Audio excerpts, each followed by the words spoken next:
कैसे हैं आप सब लोग। आज हम लोग देखिए सूरदास जी का जो 10वां पद है आपके कोर्स का, इसको पढ़ने चल रहे हैं। आपका पद मैं पढ़ करके सुना रहा हूँ, सभी लोग ध्यान से सुनिए।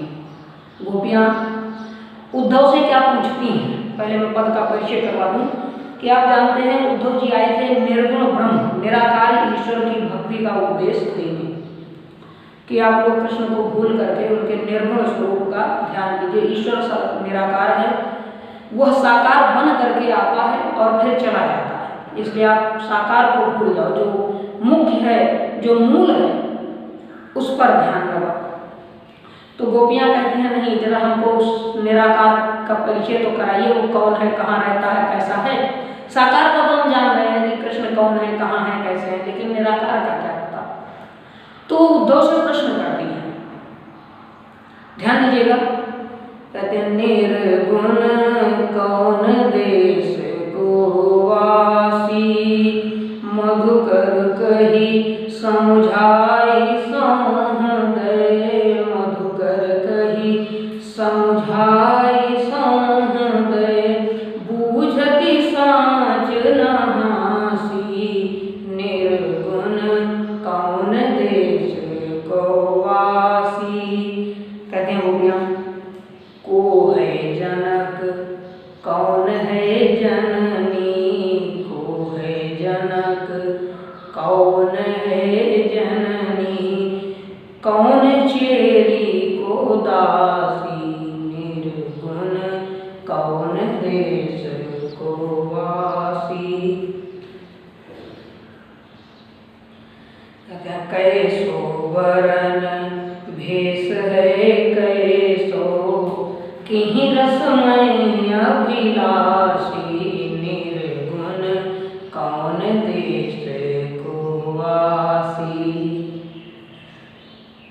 पावे गोपुनि कियो आपनो, पावे गोपुनि कियो आपनो, जोर करे गो गासी, निर्गुण कौन देश को वासी। ठीक है, आगे सूरदास जी कहते हैं कि सुनत मौन हुए रह्यो बावरो, सुनत मौन हुए रह्यो बावरो, सूर सबे मति नासी, निर्गुण कौन देश को वासी, निर्गुण कौन देश को वासी। अब ध्यान दीजिए, हम लोग एक बार पद पढ़ने चल रहे हैं, धीरे धीरे करके। गोपियाँ कहती हैं उद्धव जी से, चूंकि उनको मधुकर भौरा कह करके संबोधित किया इसलिए मधुकर शब्द आया है। कहते हैं निर्गुण कौन देश कौ वासी, कौन देश मतलब किस देश का रहने वाला है। हे उद्धव बताइए, आपका जो निर्गुण निराकार ईश्वर है वह किस देश का रहने वाला है। कौन देश कौ वासी, वो कहाँ का वास करने वाला है, कहाँ से आया है। नया नया भगवान लेकर के आगे हुए, इसकी पूजा करो, इसको मन में बैठा। हम तो कृष्ण को जानते हैं, वो गोकुल का रहता है, नंद जी का पुत्र है, मथुरा गया हुआ है, आएगा या नहीं आएगा ये पता नहीं। लेकिन तुम्हारा निर्गुण कौन है, इसको तो हमने ना कभी देखा, ना सुना, ना जाना, ना पहचाना। कौन है, किस देश का रहता है, निर्गुण कौन देश को वासी। हे उद्धव बताइए, आपका निर्गुण ब्रह्म किस देश का रहने वाला है, कहाँ का निवासी है। फिर कहते हैं मधुकर कहीं समझाई सौहृदय, बूझत साँच न हासी। आपको मैंने बताया है मधुकर का मतलब भी भंवरा होता है। भंवरा माने भ्रमर, जो फूलों पर मंडराने वाला एक पतंगा है। तो गोपियाँ कहती हैं हे मधुकर, हे उद्धव, कही समझाई, हमें समझा करके दो। ऐसे आसानी से नहीं समझ पाएंगे, सीधे कहोगे निर्गुण भी ईश्वर है तो शायद ना समझ पाए, इसलिए बताओ। हमने हमारे कृष्ण को देखा है, उनके बारे में पूछोगे तो हम बताएंगे। क्या, कृष्ण सांवले शरीर वाले हैं, सुंदर स्वरूप है, पीले रंग का वस्त्र पहने, पीताम्बर पहनते हैं, काले रंग की एक कमली इसको कहते हैं, वो हल्का सा कंबल कंधे पर रखे हुए हैं, मोर का मुकुट है, बांसुरी कमर में, वैजंती माला पहने हैं, वन माला पहने हैं, गाय चराते मुरली बजाते घूमते हैं, माखन चुरा लेते हैं, नंद जी के पुत्र हैं, यशोदा के दुलारे हैं, ये सब हम जानते हैं। लेकिन तुम बताओ हे उद्धव, तुम्हारा निर्गुण ईश्वर कौन है, कहां से आया? इसलिए कहते मधुकर कहीं समझाई, हे मधुकर, हे उद्धव, समझा करके कहो, हमें समझाओ। संहृदय बूझति, हम तुमसे बूझति जानना चाहते हैं, पूछ रही हैं। देखिए मैं लिख देता हूं, शब्दार्थ आपके स्पष्ट रहेंगे।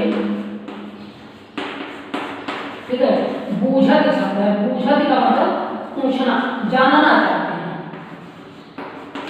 जैसे हम लोग क्या करते हैं, एक दूसरे से पहेलियां पूछाते हैं ना, कहते हैं ना हमारी पहेली पूछो, तो पूछो मतलब जानो, इसको भेद बताओ, इसका समझाओ। कहते हे उद्धव, मधुकर कहीं समझाई, हे मधुकर, हे उद्धव जी समझा करके बताओ। बूझति कहते हैं सम गए, हम सम माने होता है शपथ, कसम। शपथ जो है इसी को वैध भाषा में सम कहा गया है। सम कहते मधुकर कहीं समझाई, संहृदय बूझति, हम शपथ देकर पूछ रहे हैं, तुम्हें भगवान श्री कृष्ण की शपथ है, कसम है कि हमें बताओ तुम्हारा निर्गुण ब्रह्म कौन है। ना हंसी, हम हंसी नहीं कर रहे, हंसी मतलब हंसी मजाक जिसको आप कहते हो, ठीक है। कहते हैं हे उद्धव, हम शपथ देकर पूछ रहे हैं, मतलब हम बिल्कुल गंभीर हैं, वास्तव में हम गंभीर मुद्दे पर चर्चा कर रहे हैं, हंसी नहीं कर रहे कि अच्छा बताओ भगवान कौन है, नहीं बताओ तुम्हारा निर्गुण है कौन, समझाओ तो जरा। कहते हैं हम बूझत सांच, ठीक है, देखिए बूझत सांच माने होता सत्य, मधुकर कहीं समझाए, संहृदय बूझत सांच, न हंसी, हंसी नहीं कर रहे हैं, ठीक है। कहते हैं हम हंसी मजाक नहीं कर रहे हैं, इसलिए हे उद्धव समझा करके बताओ कि निर्गुण ब्रह्म कौन है। फिर कहते हैं को है जनक, को माने कौन, ठीक है, ध्यान दीजिएगा, को का अर्थ है कौन। और आप जानते हो जनक माने होता है पिता,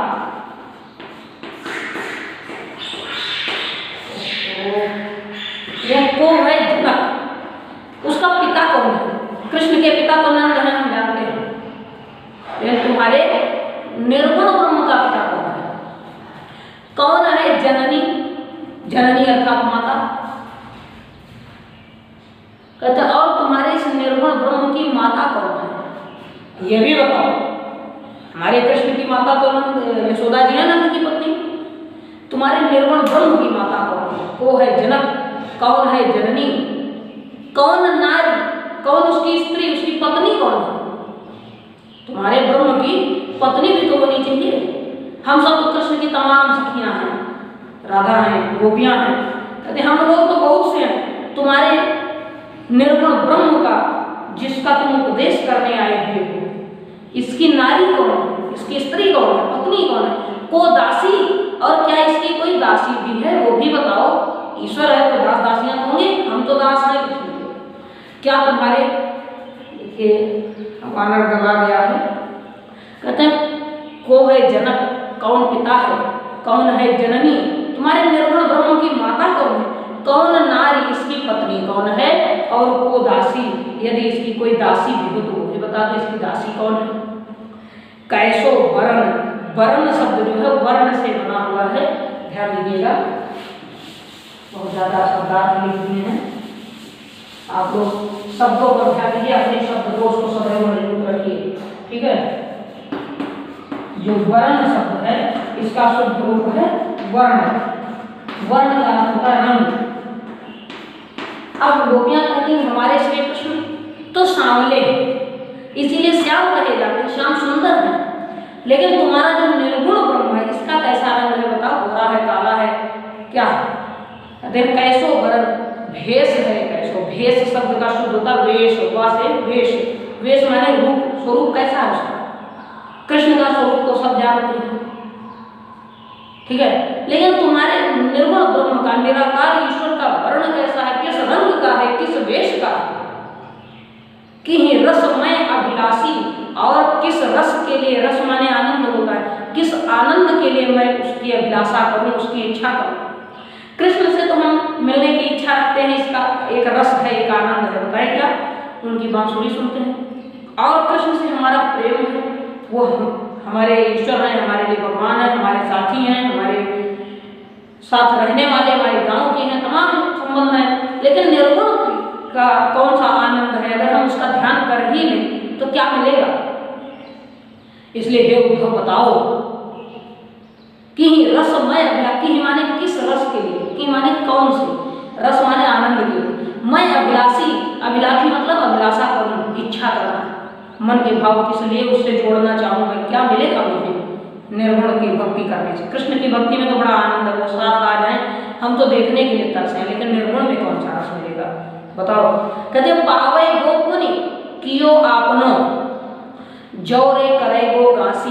पावे गो मतलब प्राप्त करोगे, पुनि माने फिर, कियो आपनो, आपनो माने अपनी, कियो माने करने का, करने का। अगर जौरे करे गो गासी, गासी माने होता छल कपट। देखिए गासी शब्द है, गासी का मतलब है छल कपट। गोपियां कहती हैं कि हे उद्धव, अगर हमसे छल करोगे, कुछ झूठ बोल कर जाओगे तो अपनी करनी का फल भोगोगे। पावे गो पुनि कियो आपनो, जैसी करनी वैसी भरनी है। अगर कुछ गलत किया तो इसका फल पाओगे, दुष्परिणाम ही होगा। झूठ बोले तो जान लेना खतरा है। पावे गो पुनि कियो आपनो, अपनी करनी का फल जरूर पाओगे। जौरे करे वो गासी, अगर हमारे साथ कोई छल कपट किया, कुछ झूठ बोला तो इसका परिणाम बड़ा भयानक होगा। गोपियों के यह प्रश्न सुन करके उद्धव मौन हो गए, बात ही नहीं निकल रही। क्या बताएं निर्गुण क्या है, कहीं है ही नहीं। जहां कुछ नहीं है वही निर्गुण है, उसका क्या वो बता सकते हैं। कहते सुनत मौन हुए रहो पावरो। देखिए सुनत माने सुन करके, मौन हो गया, मौन मतलब बंद, बिल्कुल आवाज ही नहीं आ रही। बावरो, बावरा शब्द जो है वो बावला से बना, वैसे तो बावला मतलब क्या हुआ है बता रहा हूं। देखिए वहां बावरो शब्द लिखा है, ये इसको शुद्ध करेंगे तो होता है बावला, और बावला कहते हैं पागल। लेकिन यह गलत, पूरी तरह सही नहीं है। सही भी है और गलत भी है, बावला पूरी तरह नहीं। जब ऐसी अवस्था आ जाए कि हमको यह ना सूझ रहा हो कि हमें करना क्या चाहिए, आगे हमारा क्या काम है, ये हम समझ ना पा रहे, उसको कहते हैं किंग कर्तव्य विमूढ़। आपने पढ़ा होगा किंग कर्तव्य विमूढ़। किंग माने क्या, कर्तव्य माने करना चाहिए, विमूढ़ मूढ़ हो जाना, समझ में ना आवे। जब ये समझ में ना आवे क्या करें, उस अवस्था को कहते हैं किंग कर्तव्य विमूढ़ हो जाना। वही स्थिति जो है वही बावले की स्थिति है। शुद्ध भाषा में इसको क्या कहेंगे, किंग कर्तव्य विमूढ़। ध्यान से देखिएगा,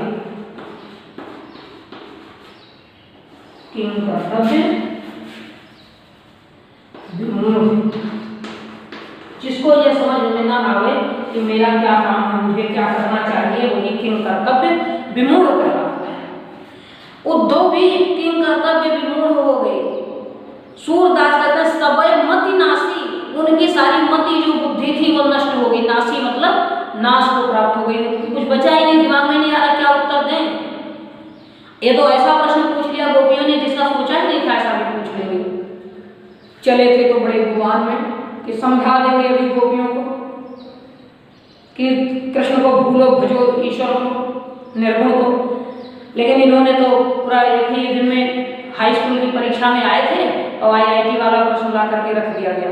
अब क्या करें उनको, सबय मति नासी, सारी बुद्धि भ्रष्ट हो गई, कुछ समझ में नहीं आ रहा। ध्यान दीजिएगा, मैं एक बार फिर से पद को दोहरा देता हूँ, व्याख्या दोहरा देता हूँ, जहाँ भी जिसको समस्या होगी उसे पूछिएगा। देखिए काव्य साहित्य में, सूर साहित्य में अथवा कृष्ण भक्ति साहित्य में भ्रमर गीत ही सबसे महत्वपूर्ण है। भ्रमर गीत ही सूर का सबसे सुंदर सृजन है, सबसे अच्छी रचना है। और इस वीडियो के द्वारा मैं सभी छात्रों तक ये संदेश भेजना चाहूँगा, आने वाले समय में जिस दिन भी अवसर हाथ आया शीघ्र ही आपको गोपियों और उद्धव के संवाद पर आधारित एक वीडियो मैं अपनी तरफ से जारी करूंगा, जो आपके कोर्स का नहीं है लेकिन आपके फुल एंजॉय के लिए, आपकी फुल जानकारी हो जाए पूरी तरह, ठीक है। जिसको अंग्रेजी में कहते हैं फुल नॉलेज, अच्छी तरह से आप जानें, अच्छे से आनंद ले सकें। वास्तविकता क्या, आप 9th में थे तो आपने प्रेम माधुरी में भी यही पढ़ा, उधो जाओ तो उधो जो सुधो गहो वह मार्ग, ज्ञान की तेरे जहाँ गुजरी है, उधो को भगा दिया। गोपियों ने कहा जाओ जहाँ तुम्हारे ज्ञान का भंडार।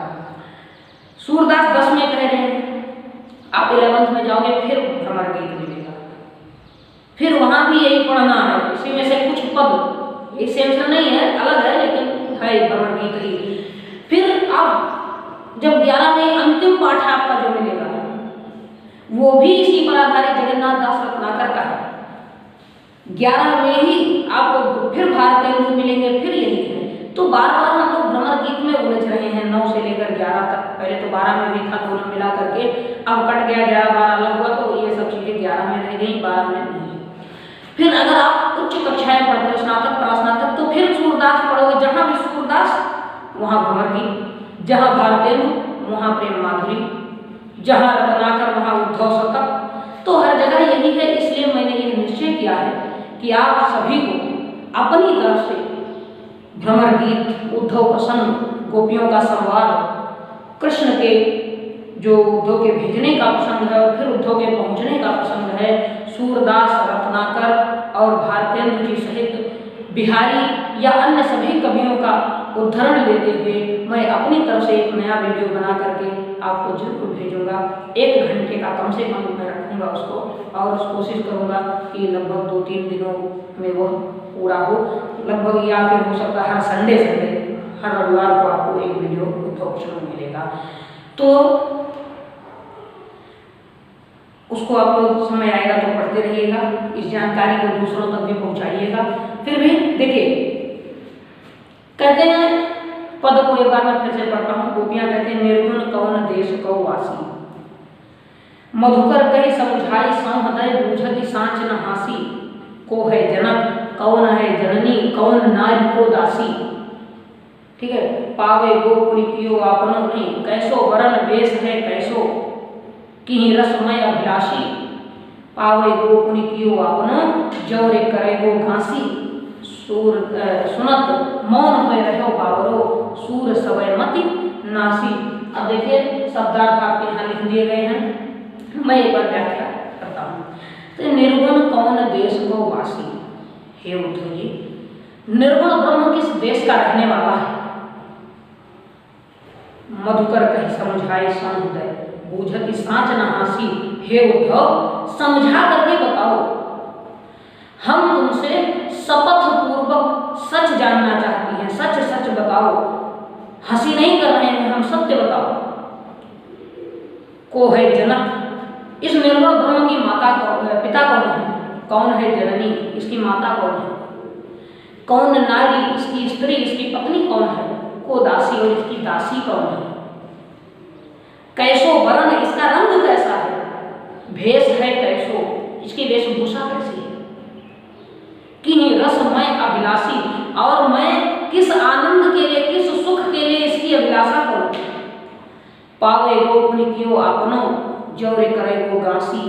अगर मुझसे हमसे छल करोगे, गांसी करोगे, तो अपनी करनी का फल पाओगे। पावे गोपुनी कियो आपनो, अपनी करनी का फल भोगोगे।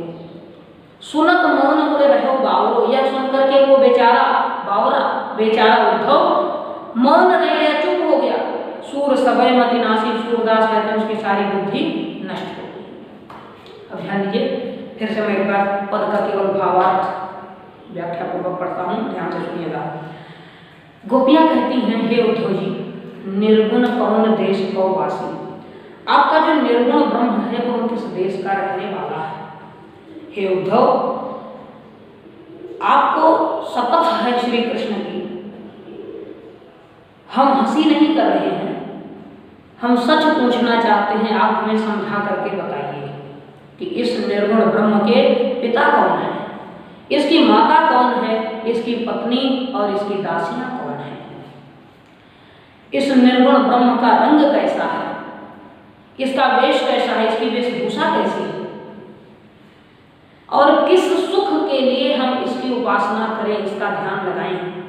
हे उद्धव, अगर आप हमसे कुछ भी छल कपट करते हैं, कुछ भी झूठ तो आप अपनी इस करनी का फल भोगेंगे। सूरदास जी कहते हैं इतना सुन करके उद्धव को समझ में ही नहीं आ रहा क्या उत्तर दें, चुप रह गए, चुपचाप मौन हो गए हैं। उनकी तो सारी बुद्धि ही नष्ट हो गई, कोई तर्क ही नहीं सूझ रहा है क्या करें। इस तरह से आपका यह पद भी समाप्त हो गया है। सूरदास के पाठ का एकमात्र अंतिम पद आपका बचा हुआ है। इसके ठीक बाद हम आपको हिंदी साहित्य का इतिहास पढ़ाना शुरू करेंगे। आप लोग आगे बढ़ते रहिए और ज़्यादा से ज़्यादा अपने सभी मित्रों तक इसको पहुँचाइए और आगे प्रसारित करते रहिए। ठीक है, आगे कल मिलते हैं अगले आपके साथ।